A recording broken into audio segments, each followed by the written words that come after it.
I'm sure the way it was reported by the media that it probably added to it. But if you really look at what happened last summer, is that real reforms were made. We ended up with term limits for leaders. We ended up for committees that actually have power. We gave the ability for backbenchers to get bills on the floor. Several things like the gay marriage bill never would have ever made the floor in the past, but for that reform that was made.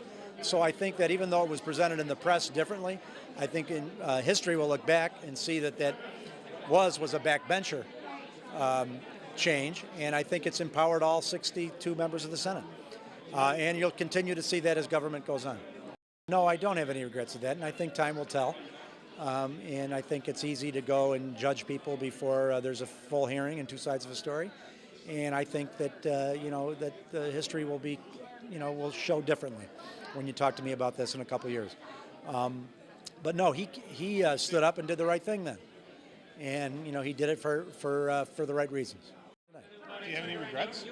Oh, everybody has regrets, but nothing major. I mean, I try to do as best job as I could when I was a county legislator. I tried to represent the people as good as I could. When I worked in the Clinton administration and was an executive assistant at HHS and working with Donna Shalala, I did a lot as one of her top aides. When I was Erie County chairman, I think I supported a lot of candidates who were strong, and I think I was very always fighting for the Democrats in the party. And since I've been working with Mr. Golisano, I've done a lot of things for this community, for the public. We've been trying to reform the legislature. I think, again, as I started, I think that the so-called coup has been misreported. Well, because of people like you and your site, yeah.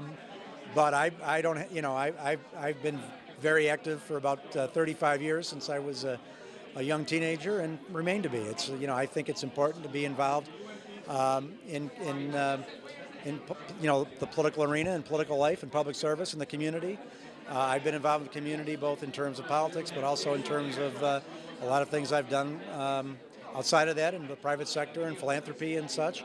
And I'm always going to be involved in my community. I've been since, I could even, before I could even remember, really. I just think they don't know me. This is the first time I've ever met you.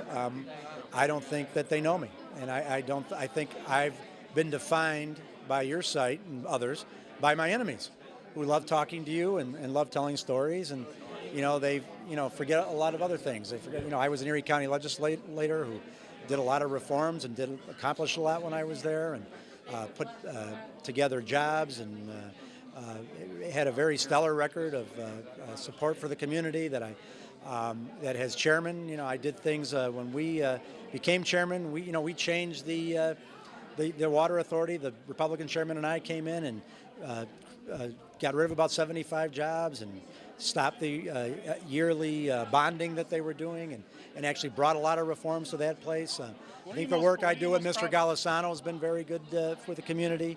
I'm proud of actually the whole length of my career, and I think that for people that say it's all personal or it's all public, just don't know me, and that's not an accurate look at my career and what I've done and the people I've supported, the people I've helped.